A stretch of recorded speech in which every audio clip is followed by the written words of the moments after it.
නමෝ තස්සේ භගවතෝ අරහතෝ සම්මා සම්බුද්දස්සේ නමෝ තස්සේ භගවතෝ අරහතෝ සම්මා සම්බුද්දස්සේ නමෝ තස්සේ භගවතෝ අරහතෝ සම්මා සම්බුද්දස්සේ කතමංච භික්ඛවේ කම්මං අකන්නං අසුකං අකන්න අසුක්ඛ විපාකං කම්මක්ඛයා සංවත්තති තත්‍ර භික්ඛවේ යං ඉදං කම්මං කන්නං කන්න විපාකං තස්ස පහනායා චේතනා යම්පිදං කම්මං සුක්ඛං සුක්ඛ විපාකං තස්ස පහනායා චේතනා යම්පිදං කම්මං කන්න සුක්ඛං කන්න සුක්ඛ විපාකං තස්ස පහනායා චේතනා ඉදං උච්චති ති භික්ඛවේ කම්මං අකන්නං අසුකං අකන්න අසුක්ඛ විපාකං කම්මක්ඛයා සංවත්තති ති ධර්මානුශාසනාවේ සදහැබර අනුග්‍රහක දායකත්වයෙන් දරන්නා වූ පින්නතුන් ප්‍රමුඛ මේ මොහොතේ ධර්ම ශ්‍රවණය කරන ලබන්නා වූ සදහැබර පින්නතුනි මාතෘකාව වර්තමාන සමාජය තුළ බහුතරයක් බෞද්ධයින් නිර්වාණ අවබෝධය පිණිස ගමන් කරන්නේ ධර්ම මාර්ගයේ වෙනුවට කර්ම මාර්ගයේ එකම පිළිසරණ කරගෙනය. එවන් වැරදි මාර්ගයක ගමන් කරන පිරිසකට නිවැරදි මාර්ගයේ පෙන්වා දීම සඳහා ස්වාමින් වහන්සේට උචිතයයි හැඟෙන පරිදි ධර්ම දේශනාවක් අවශ්‍ය නම් සූත්‍ර දේශනාවක් ඇසුරින් සූස් ධර්ම දේශනාවකට ආරාධනා. ඔබට මට මේ පොත පෙන්වන්න ඕන. මේ තමයි අංගුත්තර නිකායේ දුක්ඛ නිපාතේ දෙවෙනි පොත. මේ පොත කියවලා තමයි මං හිතන්නේ වසර 10ක් 15කට පෙර කර්ම જાති 4ක් තියෙනවායි කියන එකේ කර්මක්ෂය කිරීමේ කර්මයක් තියෙනවා කියන එක මම තේරුම් ගත්තේ මම දැක්කේ. අද දක්වාමත් මේ සූත්‍ර දේශනා 10 12 27 වතාවක් මම කියලා ඇති. නමුත් මේ පොත අරගෙන මෙහෙම කිව්වේ නෑ. මට මේ පොතත් අද අරන් එන්න හිතුණා. මේ වන විට මේ රටේ හිටපු මාධ්‍ය සංඛ්‍යාව 12කට වැඩි ඇති. ඔය හැම එකකදීමත් මේක මම කියන්න උත්සාහ කළා. ඇයි?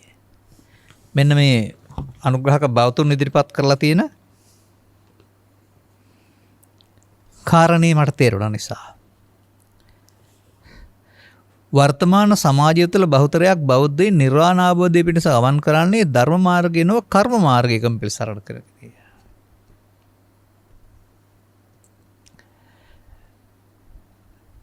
කර්ම මාර්ගයේ නරක එක සහ හොඳ එක කියලා දෙකකට බෙදාන නරක එක කර්ම මාර්ගය හොඳ එක ධර්ම මාර්ගය කියලා තමයි තාමත් මේ සමාජයේ බොහෝ දෙනෙක් හිතන් ඉන්නේ. ධම්මන්තරණං ගච්ඡාමි කියලා කටේ විසඳ ගියේ නැති කාලේ කිව්වට තාමත් බහුතරයක් පෘථග්ජන ඔක්කොම කම්මන්තරණං ගච්ඡාමි යරුණාම ධම්මන්තරණං ගච්ඡාමි වළංගු වෙන්නේ වෙනත් පිරිසකට කියන එක මේ ලෝකෙට තේරුම් කරලා දෙන්න ඕන. වෙනත් පිරිසක කියන ලෝකෙ කොහෙවත් ආපු අයට නෙමෙයි. මේ ඉන්න පිරිස අතරම ඊට එහාට තේරුම් ගත්ත අයට. එබැවින් මාවට ඉදිරිපත් කළේ මෙන්න මෙතන තමයි මේ සූත්‍ර 7ම තියෙන්නේ. අංගුත්තර නිපාතේ කර්ම සූත්‍ර 7 කියලා මම ඔබට කියන්නේ. මේ 7 අගට යනකොට කර්මක්ෂය කිරීමේ කර්මය වෙලාවකට ආර්ය අෂ්ටාංගික මාර්ගය වෙලාවකට මේ සත්බොජ්ජංග ඔස්සේ පෙන්නනවා. නමුත් මේ විවරණය දිහා බැලුවම මේ පළවෙනි දෙවෙනි තුන්වෙනි කර්ම වල විවරණය ඇතුළත් වෙන්නේ පෘථග්ජන භාවය තුළ.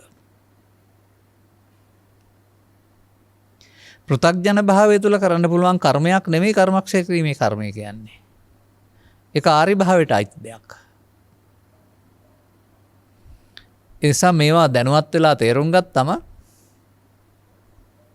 ආර්යයන් සඳහා තියෙන මාර්ගනේ ආර්ය අෂ්ටාංගික මාර්ගය කියන්නේ. අපේ රටේ එහෙම නෙවෙයි අනාර්ය පෘථග්ජනය ආර්ය අෂ්ටාංගික මාර්ගය ලියනවක් වෙනවා පාඩම් කරනවා යන්නත් හදනවා. මේ වත්මන් සසුන තුළ නැත්නම් පැවතුන සසුන තුළ ජනිත වුණා වූ පාරම්පරික බෞද්ධයින් ඔවුන්ට උගන්වපු පාසල් ඉගැන්වීම්, දහම් පාසල් ඉගැන්වීම් හෝ තවත් ඉගැන්වීම් ආශ්‍රයෙන් සකස් වුණේම පාපේ නරකයි පින හොඳයි කියන සීමාව තුළ. ඊට එහා යමක් තියෙනවා කියන්න කල්පනා කළේ නැහැ.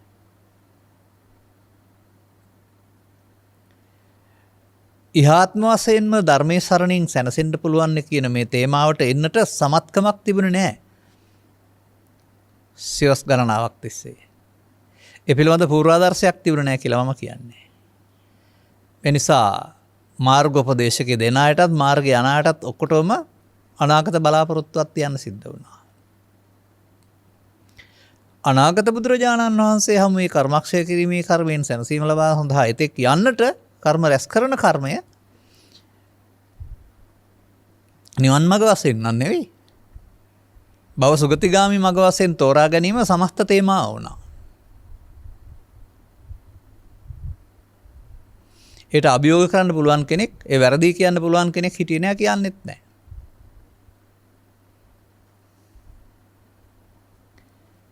මෙයින් සිදුවනේ තථාගතවරු හෙළි කළා වූ ධර්මය ආරක්ෂා වුණාට පෙළදහමක් වශයෙන් ග්‍රන්ථ වශයෙන් ජනතාව බහුතරයක් අනාර්ය භාවය තුළ පරිහානියට පත්වන එක. ඔවුන් බුද්ධෝත්පාදයක උත්පත්ති ලබා සදහම් හමු නොවීමෙන් භව නිරෝධගාමී වෙනුවට භවගාමීම පාරවල් හදාගත්තා. ඔවුන් කිසිවෙකුටත් බුදු සමයෙන් පෙන්වන මේ නිවීම කියන එක සිත තුළ පවතින දෙයක්, අපට හොයාගන්න පුළුවන් දෙයක්. එතකොටයි භවගමන නිමා වෙන්නේ කියන එක පිළිබඳව අවබෝධයක් තිබුණේ නැහැ. තාමත් බහුතරයකට නිවීම මරණයෙන් එහා පැත්තේ තියෙන දෙයක්. අනාගත බුදුන් වහන්සේ ලබා දෙන දෙයක්.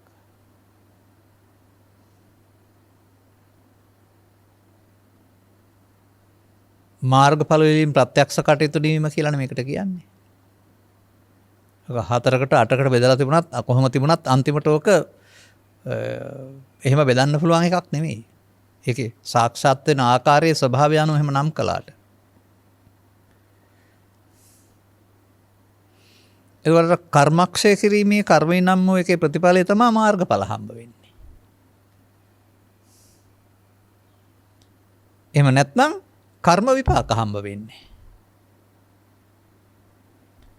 එනිසා අපි කර්ම කියන පදයට අසුභවාදී චේතනාවෙන් නැත්තම් පව් කියන අර්ථයෙන්ොත් මිදෙන්න ඕන. තාමත් මේ කියවෙන අයගෙන් කියවෙනවා කර්ම කියන අර්ථය. එනිසා අපි මේ අංගුත්තර නිකායේ දෙක නිපාතේහි නැත්නම් දෙවෙනි පොතේහි චතුක්ක නිපාතේහි සත්ත්‍ය කර්ම සූත්‍රවල පවතිනා වූ දෙවෙනි කර්ම සූත්‍රය ආශ්‍රයෙන් මම පාඩම් කරගෙන කීවට වඩා පොතේ තියෙන විදිහම කියන්නම් අද මම.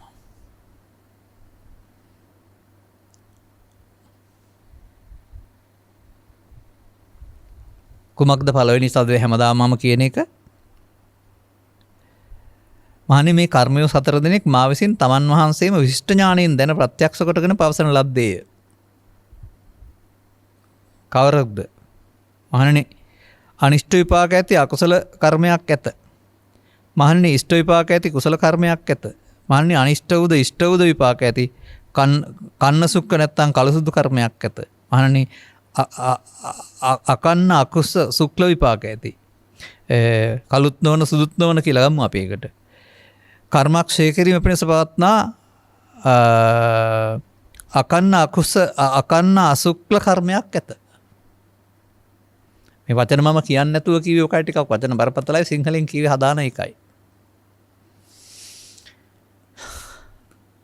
මේ කර්ම જાති එකයි කර්ම જાති දෙකයි කියන අයට මේ ත්‍රිපිටකයේ තිබෙන මිනිසුන් කරමින් ඉන්න කර්ම જાති හතරක් පිළිබඳ අනාවරණය. බොහෝ දෙනෙක් දන්නේ එකයි.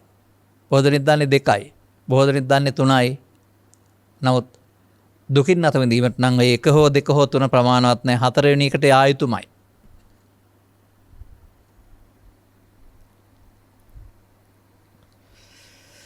කතමංච භික්කවේ කම්මං කන්නං කන්න විපාකං ඉද භික්කවේ කච්චෝ සබ්භ්‍යාපච්ච කාය සංකාරං අபிසංකරෝති සබ්භ්‍යාපච්ච වචි සංකාරං අபிසංකරෝති සබ්භ්‍යාපච්ච මනෝ සංකාරං අபிසංකරෝති. මොකද මේ පෙන්නන්නේ? අනිෂ්ට විපාක ඇති අකුසල කර්ම කවරේද? කන්නම් කන්න විපාකම්, පව්කම් සහ දුක් විපාක. ඇතැම්මු සදොස් දොස් සහිත කාය වචේ මනෝ කර්ම කරනවා. ඒක තමයි අර මම පෙන්නන්නේ පස්පස් අසකුසල් කියලා.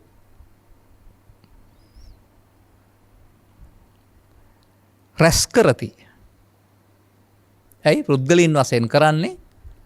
එනිසා ඒවා කිලි ඇලීමක් ගැටීමක් තිබෙනවා. එනිසා පාපේ උපාදානය සිද්ධ වෙනවා. ඒකට කියනවා පව් රැස් වෙනවා කියලා.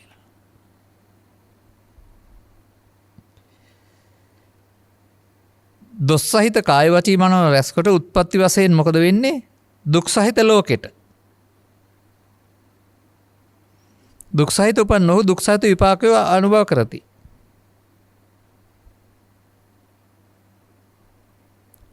දුක් සහිත ස්පර්ශයන් විසින් පස්සහලා දී ඒකාන්තයෙන් දුක් වූ ආබාධ සහිත විපාක වේදනාව විඳී. තිරිසන් සතුන් ලෙසිනි. මේ අනිෂ්ට විපාක ඇති අකුසල කර්මයයි කියලු ලැබේ. ඒක අනිෂ්ට විපාකය මෙහිදී කර්මය රැස් කරලා මෙහිදී ප්‍රවෘත්ති විපාක තියෙන්නත් පුළුවන්. කායස වේදෝ පරම්මරණ දුක්ගතින් විනිපාත නිරයන්. දැන් මේ බුදුහාමුදුරුවෝ හදපු එකක් නෙමෙයි කර්ම විපාක කියන්නේ. මේක හේතුඵල ධර්මය. පාප කර්ම හේතුවේ පාප ඵලය. මේක තේරෙනවා නම් මේ රට මෙලහට සුන්දර සුරපුරයක් නෙමෙයි තරම් හොරු තක්කඩි බොරුකාරයෝ ඉන්න පුළුවන්ද? රට ගසා කන හැමතැනදීම ගසා කන හොරමැරකම් කරන. අහුවෙන හැමතැනම බලපුවාම ගසා කෑම හැමතැන හුදුළු නොරකම්. බලපුවා වැදගත් රයිට් කෝට් පැලඳු මහත්තුරු තමයි කරලා තියෙන්නේ. කොහොම උන්ට බෞද්ධ ලේබලයේ තිබුණාට කර්ම විපාක විශ්වාසය. යහත්ම වශයෙන් ආත්ම ගෞරවයයි පරම්පරාවේ ගෞරවයයි නිල ගෞරවයයි තේරමත් ඉවරයි. ඒ කියන්නේ මේ සමාජයේ පාවට ලැජ්ජා බය නැහැ.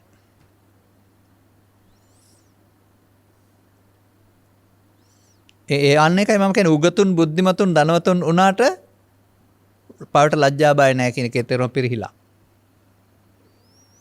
Tamanට තියෙන ධනෙ කුලේ නිලයේ බලේ ව්‍යවස්ථා බලේ හැම එකක්ම මොකද කරන්නේ? උදර පෝෂණය සඳහා, බඩ වඩා ගැනීම සඳහා, Tamanගේ මල්ල පුරවා ගැනීම සඳහා.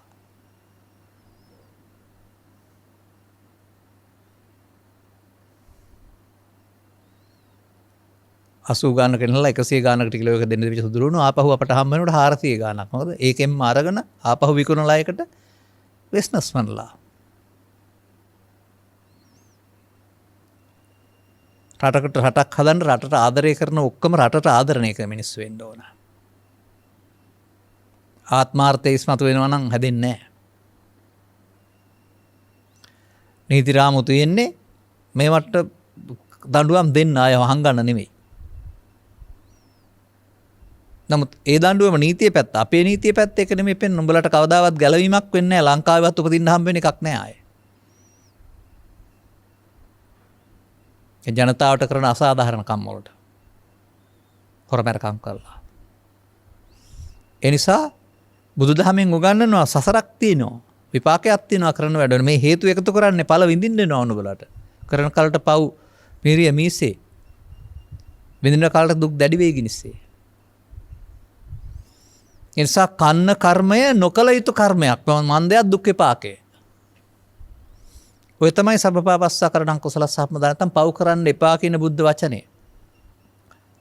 ලෝභය, දේශය, මෝහය මූලිකටගත් පංචපාපයේ දස අකුසල අනන්තර කුසල කර්ම මෙතන නැති වුණාට තව තැනක විස්තර කරනවා එහෙම.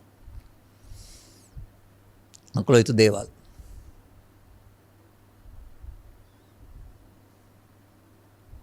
ඒ නිසා බුදු පිළිම ගොඩක් හැදුන පමණින්, බෝධි ගොඩක් තිබුණ පමණින්, පන්සල් ගොඩක් තිබුණ පමණින් ඕවට මුවා වෙලා මේ බෞද්ධ කියන මිනිසුන් කරන දේවල් බැලුවම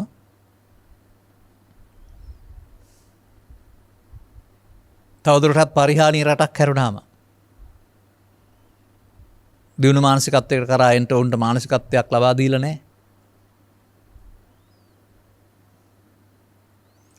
ඒ අධ්‍යාපන වල තමන්ට වග කියන තමන් කරන ක්‍රියාකාරකමකට තමන් වග කියන්න ඕන කියන වගකීම වටහා ගත්ත පිරිස් තිබෙන බවක් මේ ක්‍රියාමාර්ග තුල මම දකින්නේ නැහැ. නොකල යුතු කර්ම කරලා යහත්ම වශයෙන් පරලෝකයේ වශයෙන් මොකද කරන්නේ? මේ කියන ඉරණම් වලට හිමිකම් කියන්න සිද්ධ වේවි. කතමංච බික්කේ සුකම්මං සුක්ඛං සුක්ඛ විපාකං. නිදොස් කාය සංකාර වචී සංකාර මනෝ සංකාර රැස් කරයි.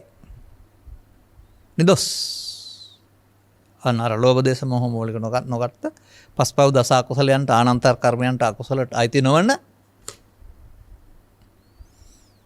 ක්‍රියාකාරකම්. කාලයේ ධනෙ සමය කුමික් වතුරේට තැනilla ගොඩ ගන්න තැන දක් තැන ඉඳලා චෛත්‍යක කොටපාදන දක්වා කටන චීවර පූජාව දක්වා ගන්න ඇති.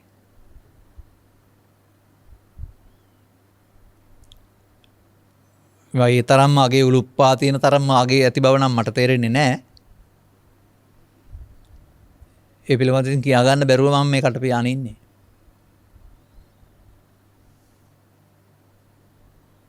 නමුත් යහපත් ක්‍රියාකාරකම් අපි බැහැර කරන්නේ නැහැ. එතකොට ඒ ක්‍රියාකාරකම් කරන්නත් සතුට වෙනවා ප්‍රතිඵල ලබන්නත් සතුට වෙනවා. ඒ ක්‍රියාකාරකමේ ප්‍රතිඵලයක් වශයෙන් සමාජයෙන් අල්ලස හොරකම වංචාව බොරුව කපටිකම උඩු වෙලා දාම මත්පැන් මේවා බැහැර වෙන්න ඕන. සුඛ කර්ම කරනවා නම්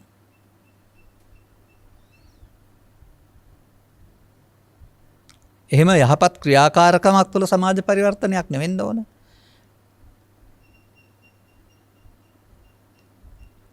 බෞද්ධ ලේබල් එක ගහගෙන කරන්නේ අර මේ නාට්‍යක පෙන්වුවා වගේ තොරණට ආධාර එකතු කරන්න බුදු පිළිමයක් ගහගෙන අරන් යන ගමන් යටින් පටවන්නේ හොරලී පටවලා ගෙනියන්නේ මඩුවට.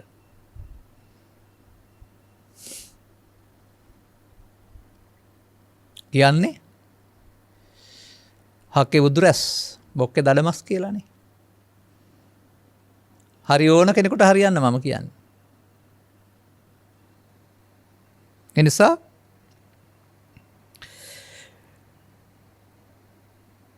නිදොස් කාය වචී මනෝ රැස් කර නිදුක් ලොවට එළඹ දුක් රහිත විපාක ස්පර්ශ කරන්නාහ. ඒකාන්තයෙන් නිරාබාධ වේදනා ආබාධ නැති වේදනා සුභකින්නක දෙවියන් මෙනි. මේ ඉෂ්ට විපාක ඇති කුසල කර්මයයි කියනු ලැබේ. ඔන්න පින්කම් ඔය කියන්නේ. එතකොට පව්කම් වලට ලැබෙන්නේ නිරේ දුක් විපාක, පින්කම් වලට ලැබෙන්නේ සැප විපාක. නෑ පින්කම් වලට නිවන් ලැබෙනවා කියලා තමයි අපි හිතන් ඉන්නේ. මේ පෘථග්ජන මට්ටමින් පුද්ගලයේ කර්මනේ රැස් කරන්නේ. සංසාරයේම කර්ම විපාක නම් ඒ කර්ම විපාක වල ප්‍රභේදය තමයි මේ පෙන්වන්නේ.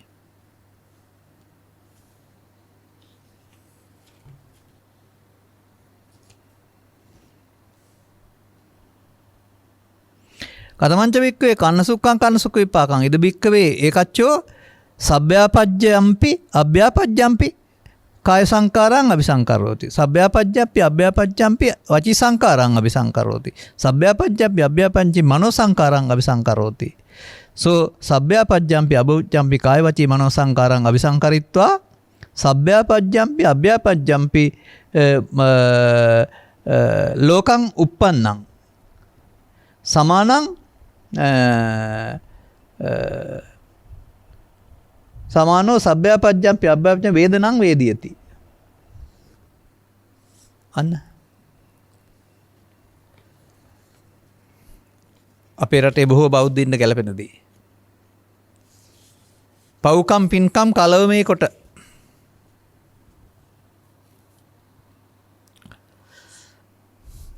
මේකේ තියෙන වචන වලට උදාහරණ ගන්න වෙනවා. එතකොට හත් දවසේ 3 මාසේ පින්කම් කොට කඩන පින්කම් පවත්තා පෙරහැර පවත්තා. නමුත් ඒවායම තරහකාරීත්වයට පත් කරගෙන දිනන්න කරලා. ඒවම මත්පැන් සාද බවට පත් කරගෙන. ඒවම බීලා පෙරහැරේ ගිහින්. එතකොට සබ්භ්‍යාපජ්ජ අභ්‍යාපජ්ජ කලව මේ පව්පින් කලව මේ කරනවා.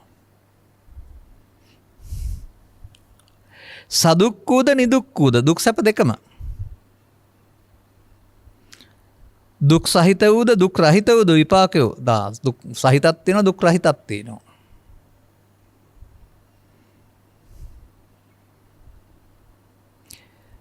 මිනිසුන් සෙයිනි. ඔව් මිනිස්සුන්ට සැප දුක් දෙකේ විපාක හම්බ වෙන්න හේතුව ඔකේ පෙන්වලා තිබෙනවා. සාමාන්‍ය මිනිස් සමාජයේ සැප දුක් විපාක දෙකම විඳිනවානේ. දැනුත් මිනිස්සු සැප දුක් පවකම් දෙපින්කම් දෙකම කරනවා ඉස්සරත් එහෙමයි. ඒ නිසා ඔබට සැප දුක් විපාකයන්ට මුහුණ දෙන්න සිදුවෙන එක සමාජයේ වරදක් එහෙම නෙමෙයි.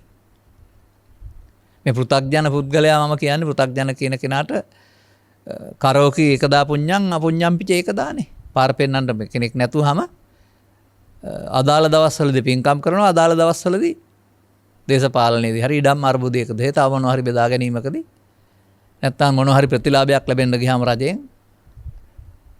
මොකවත් නැති අසරණෙක් විදිහට පෙනී ඉඳලා ලබා ගන්නවා. නමුත් දුවෙක්ට දුවෙක් දීව දෙන්න හරි පුතෙකුට විවාහයක් කරගන්න ලෑස්ති කරලා පෙන්නන්න ගියොත් ගම්බින් බලන්න අර මොකවත් නැති කෙනා ලක්ෂපතියෙක් කෝටිපතියෙක් මේ සේරම මට. මොකුත් නැති පුද්ගලයා මේ සේරම මට කියලා පෙන්නන්න දන්නවා. මේ ආත්ම වංචාවෙන් ගොඩ එන්න නැතුව නම් බුදුදහමේ සරණ ලබන්න බෑ. අවංක වෙන්න ඕන.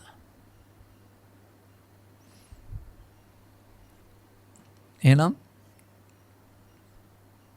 මේක දැන් මෙහෙම ඔක්කොම කියන්නේ නැතුව මම මේකට නමක් දාන්නම්. පෘථග්ජනයාට අදාළ කර්ම ශය කරන පාරට එන්න ධර්මාවශ්‍යය නැහැ. නිසා මේ එකකට තමන්ට වාසි තියෙන ඕන පැත්තකට ඇලී යනවා.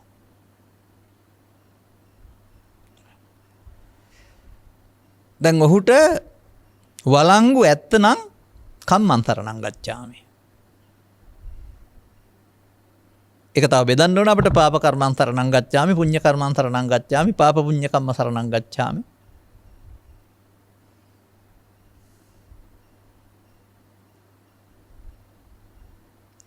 කන්න සුක්ඛ විපාක පව්පින් කලවමට මිනිසාට. කන්න විපාක අපාගත සත්වයාට. සුක්ඛ විපාක දෙවියන්ට නැත්තම් ඒකෙම දිගුවක් මේකේ සඳහන් කළේ නැති වුණාට ධානා ලෝකෙත් කියන්නේ ධානා කර්ම කියන්නේ සුඛ කර්මයක්.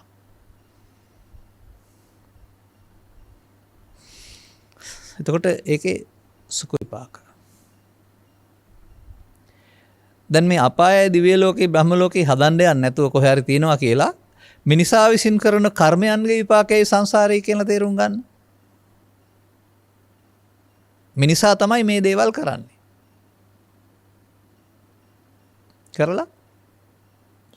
කරලා අදාළ විපාකයට හිමිකම් කියනවා.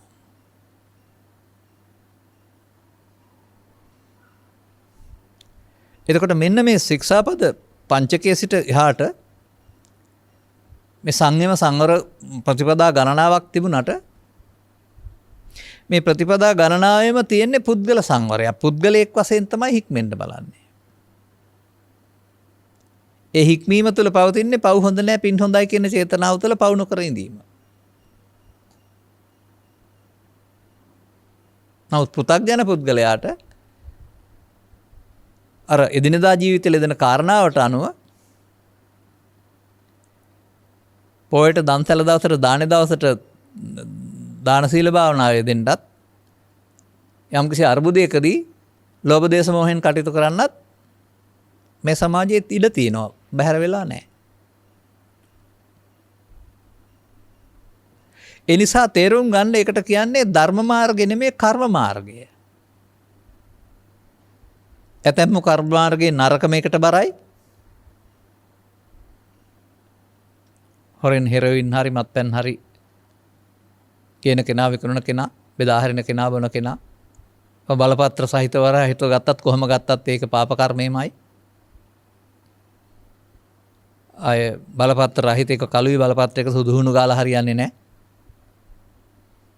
මිනිස් සමාජයේ මිනිස්සුන්ගේ මොලේ කුරුවල් කරන දේවල් කරපුවාම පින්කමක් වෙන්නේ කොහොමද? ඔවුන් ආදායම හොයනවා ආතතියෙන් පෙළෙන මිනිස්සු මට මගේ මොලේ එපා කියලා මොලේ පාවිච්චි නොකර වැඩ කරනවා. මත්පැන් බීපු මිනිස්සුන්ගේ මොලේනේ අවුල් වෙන්නේ සීකල්පන නැති වෙන්නේ. ඔහු නොකියා කියන්නේ මට මොලයක් එපා කියලා. මත්පැන් බොන හැම කෙනෙක්ම කියන්නේ නොකියා මට මොලේ ඕන නැහැ කියලා. ඉස්සරහට මව්පිය මාතෘත්වයේ පීතෘත්වයේ දරන්න වෙන සමහර අයට මොලේ නැති දරුවෝ පාවිච්චි කරන්න හම්බ වෙයි ඕන තරම්. බලාගත් අතේ බලන් ඉන්න. දැනටත් ඉන්නවා විශාල ප්‍රමාණයක්. ඒ බර ආපහු රටට. මන්ද බුද්ධික කියලා කතා කරන්නේ, මොංගල් කියලා කතා කරන්නේ. මම නෙමෙයි මම 1975 මේ පොත කියවන්නේ මේ පොත නෙමෙයි ඔය මම ඔය ඉදිරිපත් කරන කාරණා තහිත ලේඛන තියෙන පොත කියවන්නේ. ලේඛකයා ආචාර්ය එඩ්වඩ් ඩිමිට් අධිකාරම් මද්යපානයේ පළ විපාක හරි මොකක් හරි කියලා මොලේට විපාක හානියට සිදු නොවී මත්පැන් වලුහන් අඩුම ප්‍රමාණයක් තියෙනවද කියලා අහලා නැහැ. මොලේ සෛල විනාශ වෙනවා. අන් එකයි මම කියන්නේ මොලේ එපා කියලා කියන්නේ මත්පැන් බොන ඔක්කොම. නමුත් නුඹලට මේ ජීවිතේ අඩු වෙගෙන ගින් ඊළඟ ජීවිතේට මොලේ නැතුව එන්න වෙනවාමයි.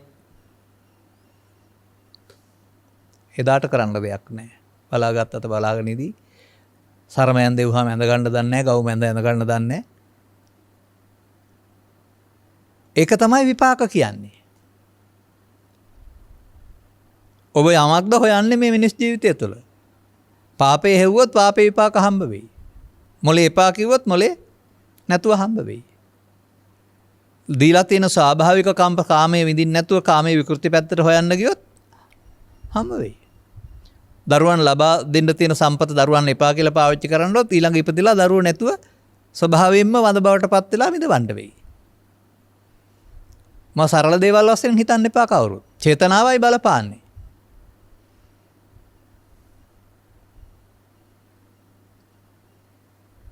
එනිසා වැපුරු ලෙස කපා ගනි කතාව.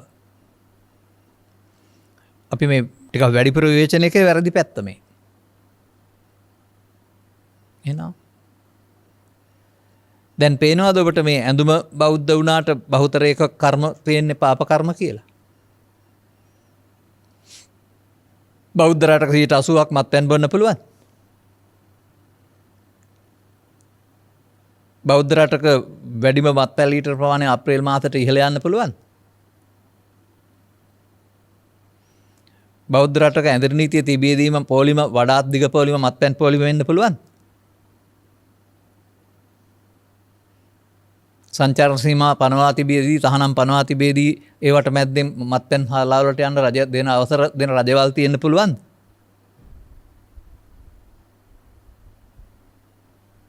ඉතා ඉක්මනින් මේ සසරෙන් මිදෙන එක කරනහම මේවට පිළියම් නැහැ කියලා මට පේන්නේ.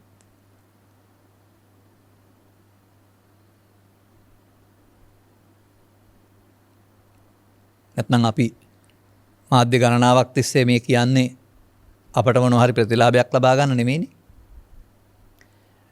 මිනිස් සමාජයක් තව කාගේ හරි ඇස් ඇහිලා කන් ඇහිලා වෙනස් වෙයි කියන. වෙනස් නොවන පිරිසක් ඉන්නවා අනන්තවත්. නමුත් තවදුරටත්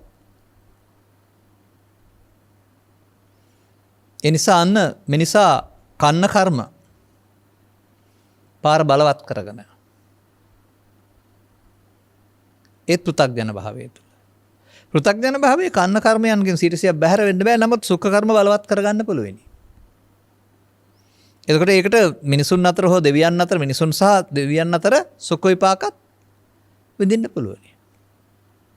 ඒ සුඛ කර්මයට නිර්වාණය ලැබෙනවා කියලා මේ කර්ම සූත්‍රවල තියෙනවද?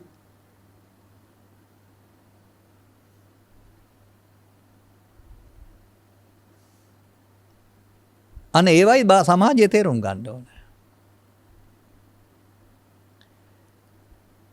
එනිසා මේ කර්ම විපාක යන්න සැප දුක් විපාක දෙන විපාක මාර්ගයක්. කර්ම කළොත් විපාක මාර්ගයක්. අනිතකට සුඛ කර්මයේ මිනිසුන් අතර ඉපදී ආයවරණ සැපල විඳීම සඳහා උපයෝගී වෙන එකක්. ඒකයි ඒක හොඳ. වැරදි නැත්තේ. නරක නැත්තේ.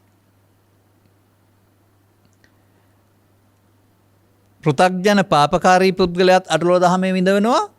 පෘථග්ජන පුණ්‍යකාමී පුද්ගලයාත් සැප විපාක තිබුණාට අටලෝ දහමේ විඳවනවා. ඒ අටලෝ දහමේ දුක් විපාකෙන් නිදහස් වෙන මාර්ගයක් මේ කර්ම කිරීමේ කර්මය තුල නැහැ.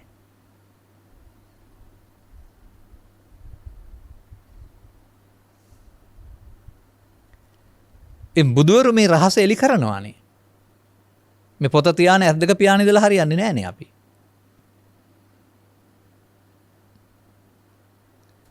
මොකද පොත තියෙනවා ඒකේ මාර්ගය තියෙනවා අනුගමනය කළේ නැත්නම් රට ජාතියක් පිරිහිලා යනවා ඉක්මනින්. පොතෙන් වැඩක් වෙන්නෙත් නැහැ ඉන් එහාට. අනාගත බුදුවරයන් එලි කරන්න ඕන. ඇයි මේ බුදුවරයා එලි කරු කාර්යය මේ සමාජයේ ගත්තොත් එහෙම මිනිස්සු එතකොට උන්න කම්මන්තරණං ගච්ඡාමි නොකියා කම්මන්තරණං ගච්ඡාමි වෙලා හිටියට ධර්මයේ සරණ කරගන්න තැනට එන්න පුළුවන් වෙනවා. ධර්මයේ සරණ කරගන්නවා කියන වචනෙට නිරුදු අර්ථයක් ගන්න බැරි වෙලා තියෙනවා සමාජයට. බණපොත හරි ජාතක කතාව හොඳ දෙයක් හරි මව්පියන්ට උපස්ථාන කිරීම හරි බුදු පිළිම ඉදිකරන එක හරි ධාර්මික වැඩ නැත්නම් ධර්මයේ සරණ කියලා. ඒ ඔක්කොමත් ආයෙත් පුණ්‍ය කර්මයේ සරණනේ. මව්පියන්ට උපස්ථාන කිරීම පුණ්‍ය කර්මයක් නෙවෙයිද? බුදු පිළිම ඉදිකරන පුණ්‍ය කර්මයක් නෙවෙයිද? විහාරාම ඉදිකරන පුණ්‍ය කර්මයක් නෙවෙයිද? එතකොට කර්ම මාර්ගයේ හොඳ එකේ.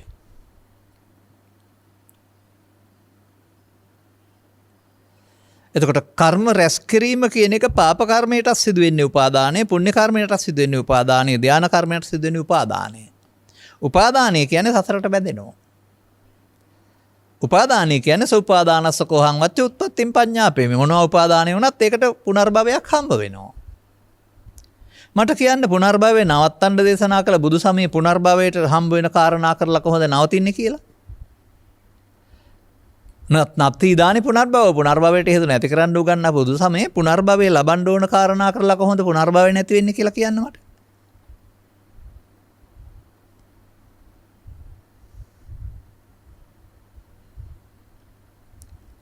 අන්නේ නිසා මේ අලුත් මාවතට සමාජය අවතීර්ණ වෙන්න ඕන. එතකොට අර කන්න කර්ම කන්න විපාක කියන කාරණේ බැහැර වෙන තරමට සමාජය හොඳ වෙනවා. සුඛ කර්ම බැහැර වෙන්න ඕන නැහැ. ඒක බැහැර වෙන්න තියෙන උපාදානෙන්. පෘථග්ජන භාවයෙන් බැහැර වෙන්න ඕන. සුඛ කර්ම නතර වෙන්න ඕන නැහැ. සුඛ කර්ම කරන්නත් පෘථග්ජන භාවය තුළ අර මමත්වෙන් ගැනීම තුළ කර්ම විපාක වලට අහු වෙනවා. පෘථග්ජනයා පාප කර්ම කරන්නත් අනිවාර්යෙන් එතකොට කර්ම විපාක වලට අහු වෙනවා.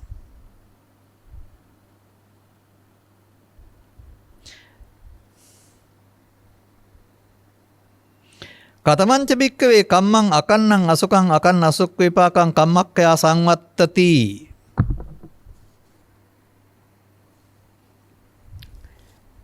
මානෙනි කර්මක් සේ පිණිස පවත්නා කළු කර්මත් නොවූ කළු විපාකත් නැති සුදු කර්මත් නොවූ සුදු විපාකත් නැති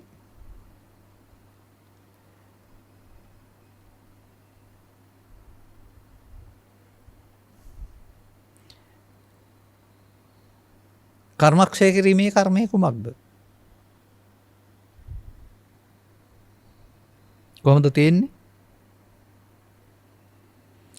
తත්‍ර භික්කවේ යං ඉදං කම්මං කන්නං කන්න විපාකං තස්ස පහනායා චේතනා. පෞක්සම් සහ විපාක සම්බන්ධය කැඩීමේ චේතනාව. යම්පිදං කම්මං සුක්ඛං සුක්ඛ විපාකං තස්ස පහනායා චේතනා. සුක්ඛ කර්මයේ විපාකය කැඩීමේ සම්බන්ධ තම්බතාවයේ කැඩීම. යම්පිදං කම්මං කන්න සුක්ඛං කන්න සුක්ඛ විපාකං තස්ස පහනා චේතනා.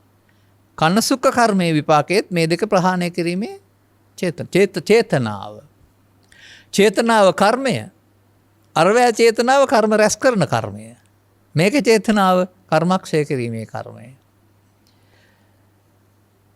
මේ බුදුන් වහන්සේට ගරු කරන සමාජයේ එන්න ඕන තැන නේද? බුදුන් වහන්සේ ගෞතම බුදුන් වහන්සේට ගෞරව කරන සමාජය තෝරා ගන්න ඕන කර්මය නේද?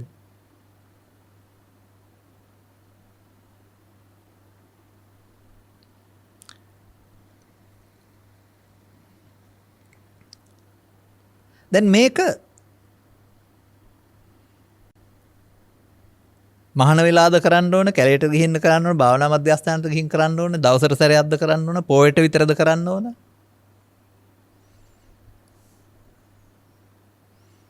මිනිස්සු උස්ම ගන්න පොයට විතරද? මිනිස්සු තුන් වේල කෑම කන්නේ පොයට විතරද? මාසෙ නිදා ගන්න මාසෙට එක දවසද? ඒ අවශ්‍යතා පරිදිනේ.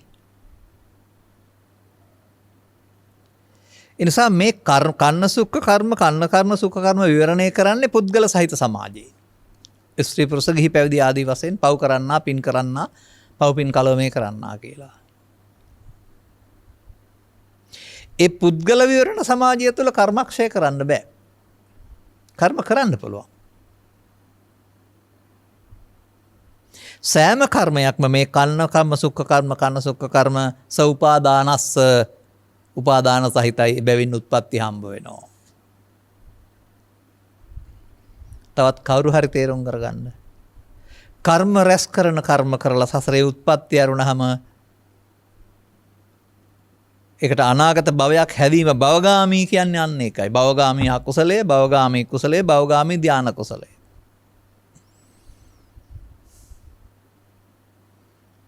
භවගාමීත්වයේ තුල පුරුදු වුණ සමාජයක් කරනහම ජීවිතයේ භව නිරෝධගාමීත්වයට පත් කරන්න මේ කර්ම වලට බැරි බව.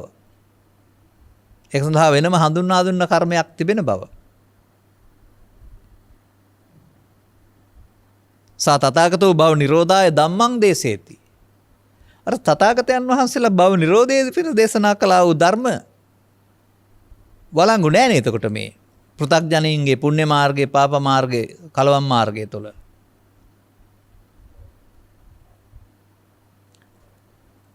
දැන් කර්මයේ සරණ මොකද්ද? කර්මය කරපුවාම අදාළ කන්න හෝ සුක්ඛ හෝ කන්න සුක්ඛ හෝ විපාකයක්. එහෙනම් විපාක ලබන්න සසරට බැඳ තබනවා නේද? මේ මොහොතේම කර්ම විපාක ලැබෙන්නේ නැහැ. කර්ම විපාක ඉහාත්ම වශයෙන්, පරලෝක වශයෙන් සසරට බැඳ තබන කර්ම විපාකම කියන්නේ සංවර්ධනයක් බැලුවාම සසර බන්ධනයක්.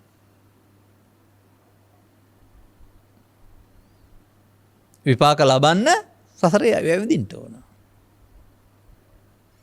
එහෙනම් අර පෘථග්ජන පුද්ගලයන් තුළ මේ කර්ම මාර්ගයේ කර්ම රැස් කිරීම තුළ උන්ට නොදැනෙන්නට මේ කර්මයේ උපාදාන වීම, පාප කර්මයේ, පුණ්‍ය කර්මයේ, ධාන කර්මයේ උපාදාන නම් වූ වැරද්ද තියෙනවා. අන්න ඒකයි අර උපාදානයේ නම් වූ වැරද්ද තුන පව හොඳයි පින හොඳයි පින හොඳයි පව නරකයි ධාන හොඳයි කියලා කතා කරාට ඒ මාර්ගයේ තියෙන වැරද්ද ඒකයි. තථාගතයන් වහන්සේගේ විග්‍රහයට අනුව ගත් කල වැරද්ද උපාදාන මිදීමනේ හරිද?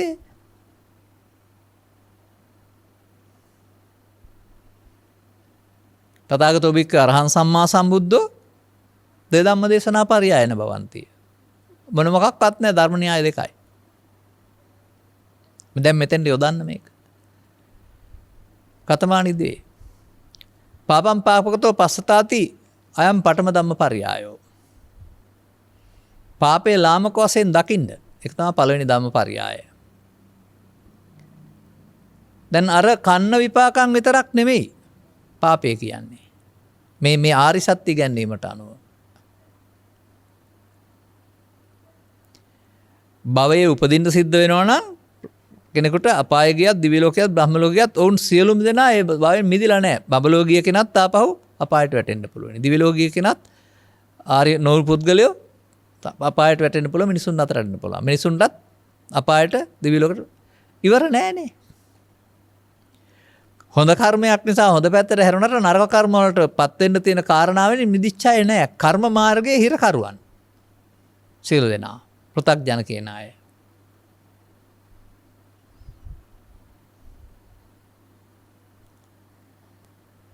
එතකොට මොකද්ද මම කියාපු කතාව මෙතෙන් ගලපන්නේ කොහොමද? පාපම් පාපකතෝ පස්සතාති. දැන් සත්වය අපායට ගෙනිච්චේ පාපේද, පාපේ උපාදානයේද? සත්වයාට සැපගෙනක් දුන්නට සත්වයා සතර ඇවිද්දෙවේ පිනද, පිනේ උපාදානයේද? සපතෙමුණට සත්වයා සතර බැන්දෙවේ ධාන උපාදානයේද? කවුද උපාදානෙන් මිදුනේ? පාප කර්මයෙන් මිදලාද, පුණ්‍ය කර්මයෙන් මිදලාද, ධාන කර්මයෙන් මිදලාද, පෘථග්ජන භාවය තුළ? උපාදානස්සකෝහං වච්ච උත්පත්තිම් පඤ්ඤාපි. එහෙනම් උත්පත්ති හම්බ වෙනවා ඇරුණාම උපාදාන සහිත වන අයට වෙන මොනවද හම්බ වෙන්නේ? ඒ නිසා මේ කර්ම මාර්ග තුනම උපාදාන සහිතයි. කර්මක් ක්ෂය කිරීමේ කර්මයේ උපාදානෙන් මිදෙන මාර්ගය වෙන්න ඕනේ. පාපම් පාපකතෝ දිස්වා තත්ත විරජ්‍යත විමුච්ඡත නිබ්බින්දත ඊළඟ ධම්මපරයය. පාපේ ලාමක වශයෙන් දැක්කනම් පාපේ විරජ්‍යත නොයැලෙන්න. නිබ්බින්දත කලකිරෙන්නට. මිදෙන්න. නිබ්බින්දතාතේ. විමුච්ඡත මිදෙන්න. නිබ්බින්දත කලකිරෙන්න. ඒ පාපේ කලකිරෙන්න කියන්නේ සතුන් මැරීමෙන් කලකිරෙන්න කියන එකද? අනික්වා තියෙනවානේ එතකොට. ඒක ඉලක්ක කළොත් උපාදානයේ කෙරෙහි කලකිරෙන්න උපාදානයේ පාපයයි. අන්න බුදුන් වහන්සේ පාපකාමියාට පුණ්‍යකාමියාට ධානලාභියාට හැමදෙනාටම වෙන දහමක් දේශනා කරලා තියෙනවා. ඔය හිරකවල වල ඉන්න එපා ලස්සන කරගන්න කියලා. පාපකාමී හිරකයා දහදුක් හිරකෙදරක් පුණ්‍යකාමී හිරකෙදර ටිකක් ලස්සනයි ධානකාමී හිරකෙදර ලස්සනයි. අනෝ හිරකෙදර ලස්සන උනා ඇරුණාම සංසාරේ ලස්සන ඇරුණාම හිරකෙදර නිදහස් වෙච්ච අය නෑ.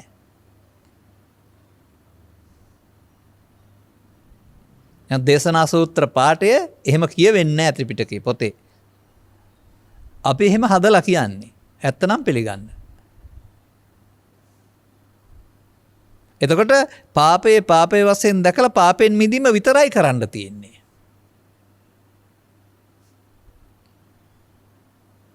එහෙනම් පාපය ඇසේ කනේ නාසයේ දිවේ කය සිදුවෙන ආකාරය ධර්ම ශ්‍රවණය කරලා ඉගෙන ගන්න. ඇසේ කනේ නාසයේ උදව්වෙන් පාපයෙන් මිදෙන ආකාරය ඉගෙන ගන්න.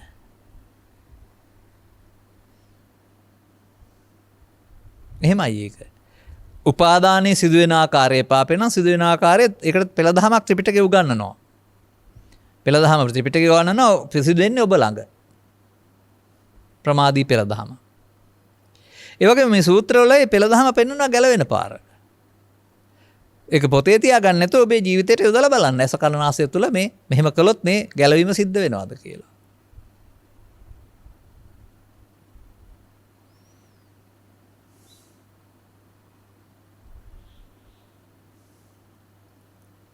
එනිසා කර්මවාදීන් කර්මයේ සරණ තුල හිර වෙමින් ධම්මං සරණං ගච්ඡාමි කියලා බොරුවට බෝඩ් එකක් ගහගෙන කර්ම න්‍යායමේ හිරකරුවන් බවට පත් වෙලා ඉන්නවා. ඔවුන්ට ධර්මය කියන්නේ මොකක්ද කියලා තේරුමක් නැහැ. ඔය නිකන් ධම්මං සරණං ගච්ඡාමි. නමුත් අංගුලිමාල චිත්‍රපටයේ ගීතය සිංහලට පරිවර්තනය කරපු කෙනා කරුණාවසේකර සූරින් අරක තිබිච්ච අර්ථය බලලයි සිංහලට පරිවර්තනය කරලා තියෙන්නේ. මේටත් වඩා ඔබ ඔය අංගුලිමාල හින්දි චිත්‍රපටයේ ගීතය යන වෙලාවට සිංහල පරිවර්තනය මම එක දවසක් දැකලා තියෙනවා. මොන වෙලාවටද ධර්මයේ සරණ කරගන්න ඕන කියලා ඒකේ තියෙනවා. ඒ මේකෙත් තියෙන්නේ. ඔබේ රාගී මන කැළඹේදෝ පිවිතුරු හදවත පැරේදෝ. කටින් කියන්න කියලා නෙමෙයි පෙන්වන්නේ. එයින් මිදීම සඳහා ධර්මයේ සරණ කරගන්න කියලා. ඔය කියන්නේ ඔක වඩාත් හොඳට තියෙනවා හින්දි ගීතේ.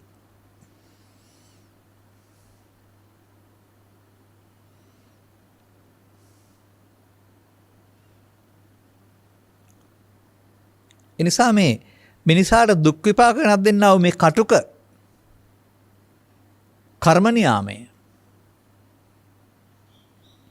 වහලෙක් බවට පත් වෙන්නේ නැතුව කර්ම නියාමයේ යදම් බිඳ හරින කර්ම නියාම විපාක එක එක්කෙනාට එක එක පෞද්ගලික මට්ටමට වෙනස් වෙනවා. ඔබ හිතනවා ධර්මයේ සරණටත් විවිධත්වයක් තියෙනවායි කියලා.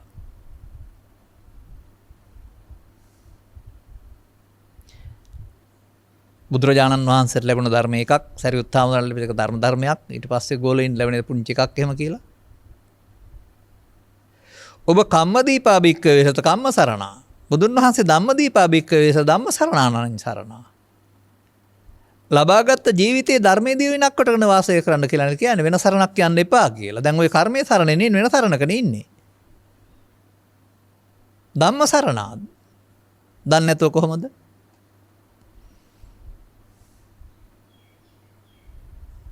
ධර්මයේ දිවෙනක් කොටගෙන වාසය කරන්න ධර්මයේ සරණ වෙන සරණක් යන්න එපා. තාමත් මේ ධර්මයේ සරණ කියන පදේ ගැඹුරට එන්න මේ සමාජයේ බහුතරයකට බැරි වුණා. ඔවුන් ධර්මය කියන්නේ සූත්‍ර දේශනාවකට, බණ පොතට, කවියකට, ජාතක කතාවකට.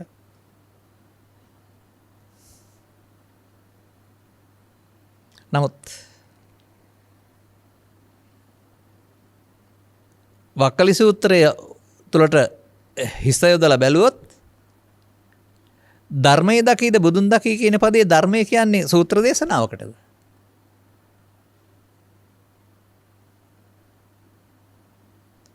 අනතුරු වක්කලිට උගන්වන්නේ ධර්මයේ දකින්න යන පාර කියලා මොකද්ද?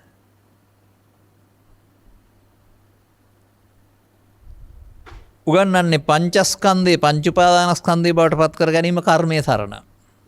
පාප කර්මයේ, පුණ්‍ය කර්මයේ, ධාන කර්මයේ ඔක්කොම පංච උපාදානස්කන්ධේ සරණ. ආකාර තුනක් වුණාට. පංච උපාදානස්කන්ධ අනිදුක්ඛානාත් වශයෙන් ගැනීමේදී පැමිණෙන්නේ ධර්මයට. පංච උපාදාන අනිදුක්ඛානාත්ම ධර්මයේ නෙමෙයි. ඒ බැලීමේදී පැමිණෙන්නේ ධර්මයට. ආගතං ඉමං සද්ධම්මන්ති.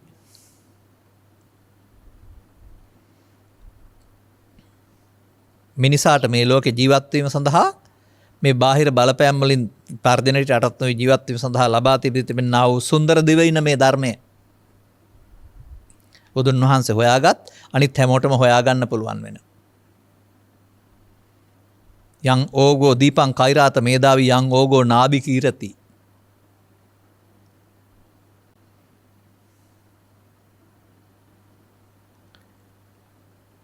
එහෙනම් ලෝභයේ, දේශයේ, මෝහයේ, ඊර්ෂ්‍යාවේ, ක්‍රෝධයේ, වෛරයේ, පාපේ සරණ වෙනුවට ඒ වෙනුවටයි මේවයින් ඉවත් වෙන තැනක සරණ ගන්න ඕනවා.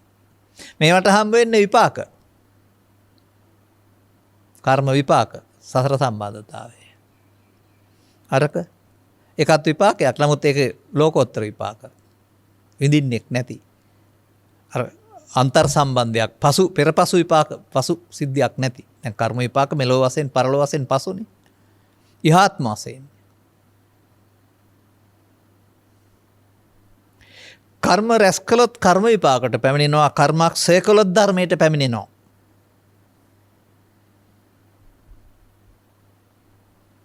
කර්මක්ෂය කළොත් ක්‍රමයෙන් ධර්මයට පැමිණෙනවා.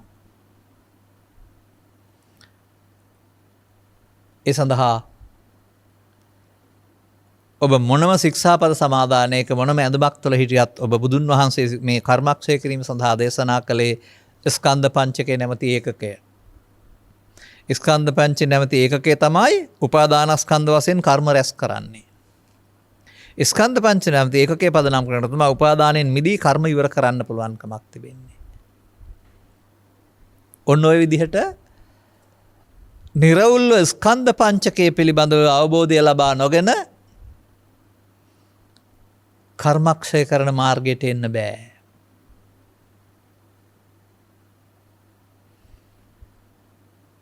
මේ රටේ තොටේ පවතිනා වූ මුලාවන් දැක්කම දුක හිතෙනවා අපිට. ආගමික ලේබල් ආභික මුවාවෙන් කරන්නා වූ මේ නොමග යවන කෝලම් දැක්කම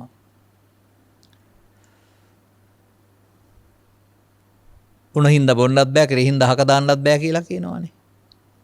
අර උඩ බලාගෙන කෙල් ගහගෙන හරියන්නේත් නෑනේ.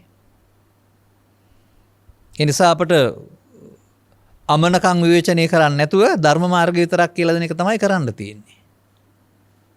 ආගමික නාමයෙන් කරන අමනකම් විවේචනය කරන්නේ නැතුව අදාළ කෙනෙකුට ධර්ම මාර්ගය පැහැදිලි කරන එක. අන්න ඔබ ඥානවන්තයෙක් වෙන්න. ඒකෙදි තේරුම් ගන්න මව්කුසෙන් බිහිවි ජීවිතාවසානය දක්වා ජීවත් වෙන පුද්ගලයෙක් ඔබ දැක්කට ස්කන්ධ පහෙන් පහට කිසිවක් යන්නේ නැහැ. ස්කන්ධ පහ හටගෙන නැතෙනවා. හැබැයි ඒක අනිත්‍ය එහෙම නෙමෙයි. හටගෙන පව උපාදාන කරගෙන, පින උපාදාන කරගෙන, ධාන උපාදාන කරගෙන නැසුනොත් ඒ උපාදාන කරගෙන නැසෙන එකට කියන්නේ සංස්කාර නිස්සක ආත්ම කොට ගැනීම.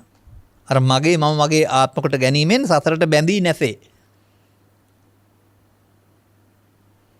ඒ සසරට බැඳී නැසෙන එක අනිදුක්ඛානාත්ම නෙවෙයි, සංස්කාරයන්ගේ නිස්සක ආත්මයකට කියන්නේ. නමුත් සසර මෙතනින් කඩන්න පුළුවන් වෙන්නේ අනාගත ඵලයක් උපදවන්න හේතුවක් නිදන්ගත කළේ නැත්නම්. ඒ කර්ම රැස් වෙනවා කියන්නේ හේතුවක් නිදන්ගත වෙන එක. එතකොට ඒක කර්ම මාර්ගයේ කර්මයේ පිළිසරණ. අනාගත විපත්‍යක් විපාකයක් දෙන්න හේතුවක් ඉතුරු නුනන. එතකොට ස්කන්ධ පංචක උපාදාන නොවි නැසෙනකොට සසර කැඩෙනවා එතනින්. ඉතින් සසර මේ මොහොතේ කඩන්න පුළුවන්. බුදුවරු දේශනා කළ ධර්මයේ උදව් කරගෙන ධර්මයට පැමිණෙන්න නම් සසර කඩන්න වෙනවා. සසර හදන තාක්කල් ධර්මයේ යට වෙලා තියෙනවා උඩින් කර්මය ඔබට විපාක ගෙනත් දෙනවා.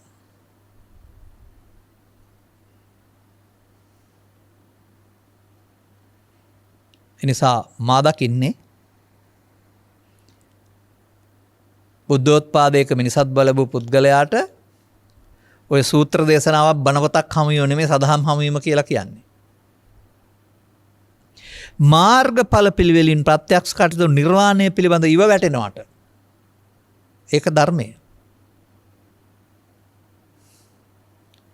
ධර්මයට පැමුණාමනේ මැරෙන්නේ නැත්තේ.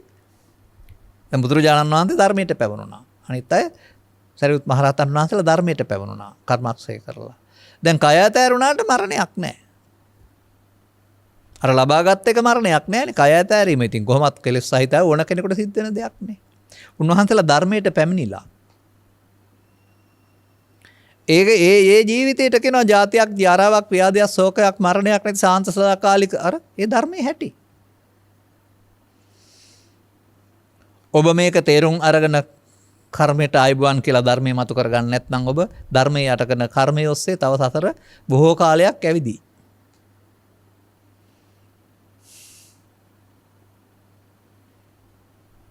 නිසා ධර්මයේ පදේ තවදුරටත් සිවුම ගවේෂණය කරලා ධර්මය කියන්නේ මොකටද කියලා හොයාගන්න. සකලන් රතන සූත්‍රයේ ධර්මයේ ගුණ සඳහන් ගාථා දෙක කයං විරාගං යම්බුද්ද සෙට්ටෝ කියන එක නැවත නැවත විවරණය කරලා කියවල සිංහලෙන් කියවලා බලලා ඉදම්පි ධම්මේ රතනම් පණීතං කියලා ධර්මයේ කිව්වේ මොන සූත්‍රයටද කියලා හොයාගන්න.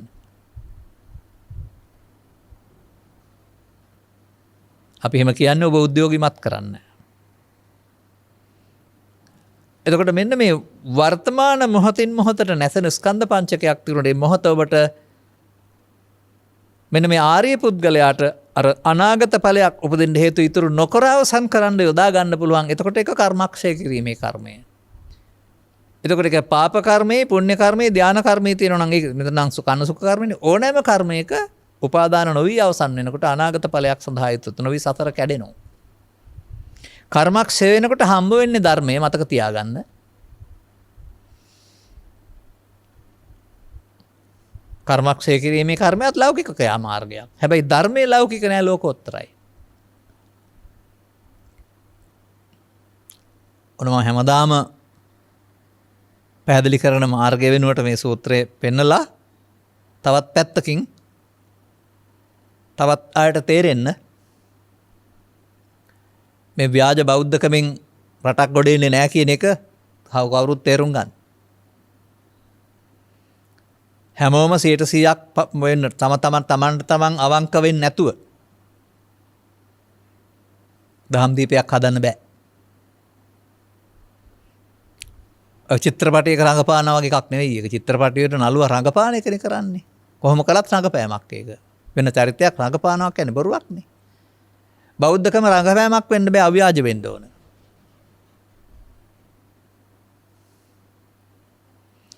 අපේ තථාගත බුදු පියාණන් වහන්සේ හෙළි කළා වූ ධර්මයට කරන්න පුළුවන් හොඳම ගෞරවය. අත උන්වහන්සේ කරන හොඳම ගෞරවය ඔබ කර්මක්ෂය කරන කර්මය කරන කෙනෙක් බවට පත් වෙලා භවගාමීත්වයට ආයුබෝවන් කියන එක.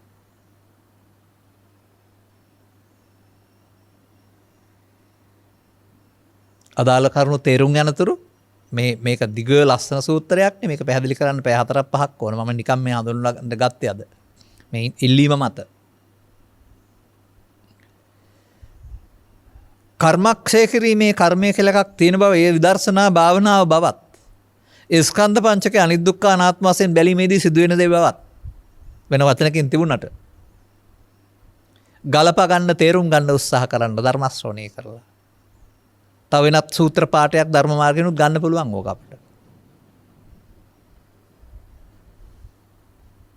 එතකොට යා චේතනා ඒ චේතනාව තියෙන්න ඕන. ඒ චේතනාව අර හතෙක් මරන්න පහක් සම්පූර්ණ වෙන පහ හොයන්න ඕන නෑ ආයේ. ප්‍රාණඝාතයක් සිද්ධ වෙන පහක් සම්පූර්ණ ඒවා හොයා ඉන්න ඕන නෑ. ඒ කර්ම රැස් කරන්නේ ක්ෂය කිරීමේ චේතනාවනේ. ඒකයි වැදගත් වෙන්නේ. එතකොට කර්ම විපාක විසින් හදන සත්වයා කර්මක්ෂය කිරීමේදී සත්වයා හමාර වෙනවා. කර්ම විපාක විසින් හදන සත්වයා සතර ගමන ගියාට කර්මක්ෂය වෙනකොට සත්වයාට යන්න ගමනක් සත්වයක් නැතුව යනවා. නමුත් ධර්මයේ හම්බ වෙනවා. එතකොට ඔහුට ධර්මයේ සරණ කරන ලෝක ජීවත් වෙන්න පුළුවන්. ධර්මයේ සරණ කරගත්ත පුද්ගලයාට ලෝකේ පවතින අටලෝ දහමට මොනම විදිහකින්වත් රිදවන්න බැරි බව. අර සුසුකම් මත ජීවම් පදේ සුවසේ ජීවත් වෙමු කියන කිසිම පරිබෝධයක් නැතිව සුවසේ ජීවත් වෙමු කියලා බුදුන් වහන්සේ වදාළේ ඔය ධර්ම දිවිනේ ජීවත් වෙන නිසා. ධර්මයෙන් නැමෙති දිවිනේ. බුදුදහම අතිශය සුඛෝභෝගී ජීවිතයක් ගැන දහමක් දුක්ඛාගමක් නෙමෙයි. දුක්ඛ බල හදාගන්න පෞද්ගලික කරුණක්. කියලා නිම කරන්න බැරි සැනසීමක්. අසීමිත සැනසීමක් ලබා දෙන පාරක්.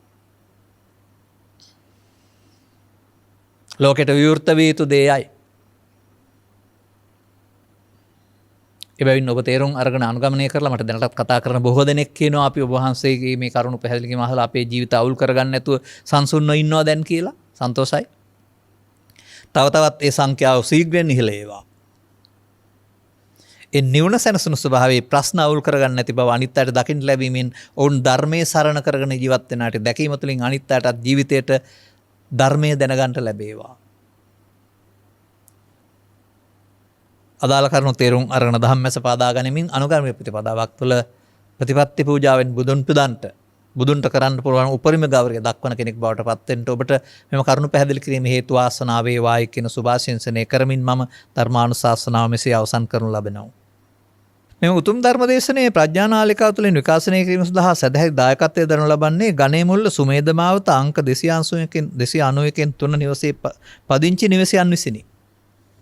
අරමුණු මෙම උතුම් ධර්ම දාණයෙන් ජනිත වන්නා පුණ්‍ය ශක්තියින් ඔක්තෝබර් මාස 30 වන දිනට 7 වන ජන්මදිනයේ යෙදෙන සස්මිත අමාසිත පුතණුවන්ටත් පසුගිය ජූනි මාස තම පළමු ජන්මදිනයේ පසු කළ සෙහස් සත්මිදු පුතණුවන්ටත් නිදුක් නිරෝගී භාවයේ සුවපත් භාවයේ චිරජීවනයේ වගේම සුබ උපන් දිනයක් වූවා සුබ උපදිනයක් වේවා.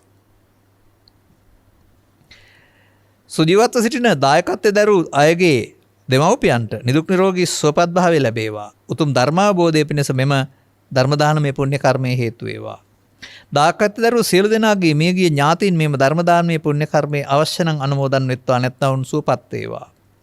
ගෞරවනීය දේශකයන් වහන්සේට නිදුක් නිරෝගී සුවපත් භාවය ලැබේවා. උතුම් ධර්මාවබෝධය පිණිස මේ පුණ්‍ය කුසල් හේතු පාරමිතාවක් වේවා.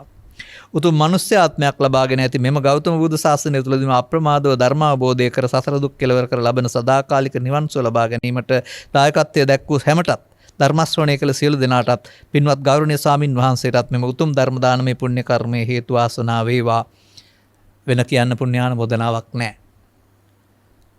සියල්ල යහපත්ව සඵල වේවා. සබ්බීතියෝ වජ්ජන්තු සබ්බ රෝගෝ විනස්සතු මාතේ බවත් අන්තරායෝ සුඛී දීඝායුකෝ භව. හැම දිනාටම තෙරුවන් සරණයි. ද්වේෂක්ඛයෝ නිබ්බානං